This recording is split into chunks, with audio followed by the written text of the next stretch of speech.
पहली आज्ञा में ईश्वर कहते हैं, मैं तेरा ईश्वर हूँ, किसी दूसरे को ईश्वर मत मानना। इस आज्ञा में ईश्वर हमें किसी भी वस्तु से अधिक ईश्वर का भय, प्रेम और भरोसा रखने को कहते हैं, यानी कि एक ही ईश्वर में विश्वास, उसकी प्रार्थना और आराधना पर जोर देते हैं और किसी और को ईश्वर मानने के लिए मना करते हैं।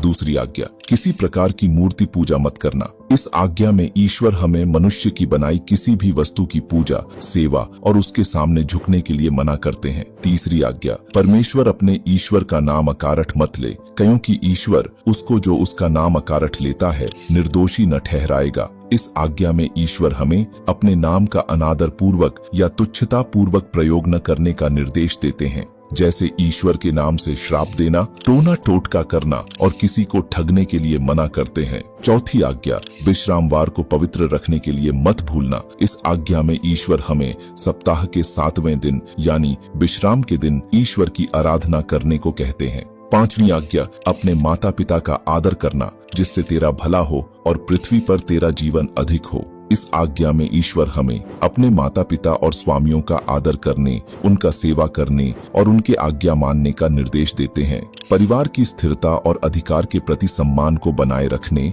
और उनको अपमान न करने और उन पर क्रोधित न होने को कहते हैं। छठवीं आज्ञा, मनुष्य हत्या मत करना। इस आज्ञा में ईश्वर हमें किसी निर्दोष व्यक्ति की देह और प्राण को किसी प्रकार की हानि और दुख न पहुंचाने का निर्देश देते हैं और उसके देह और प्राण की विपत्ति के समय उसकी सहायता, भलाई करने और जीवन की पवित्रता को बनाए रखने को कहते हैं। आगे बढ़ने से पहले अगर आप भी मेरी तरह यीशु मसीह से प्रेम करते हैं तो इस पेज को फॉलो और कमेंट में आमीन लिखना न भूलें।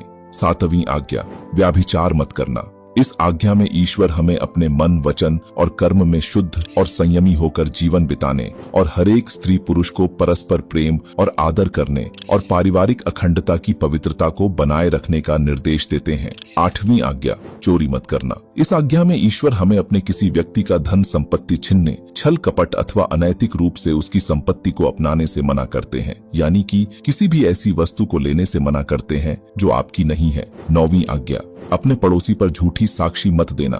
इस आज्ञा में ईश्वर हमें अपने पड़ोसी पर झूठ बोलने, उसके भेद खोलने, चुगली करने और उसके बारे में अफवाह फैलाने के लिए मना करते हैं। जितना हो सके उसका आदर करने और यत्न करने का आदेश देते हैं। 10वीं आज्ञा, अपने पड़ोसी के घर और उसके परिवार का लालच मत करना। इस आज्ञा में ईश्वर हमें अपने पड़ोसी के घर द्वार, खेत खलिहान, धन संपत्ति, उसके स्त्री पुरुष और नौकर चाकर पर दृष्टि रखने, उनको फुसलाने या उनके रिश्ते को बिगड़ने के लिए मना करते हैं।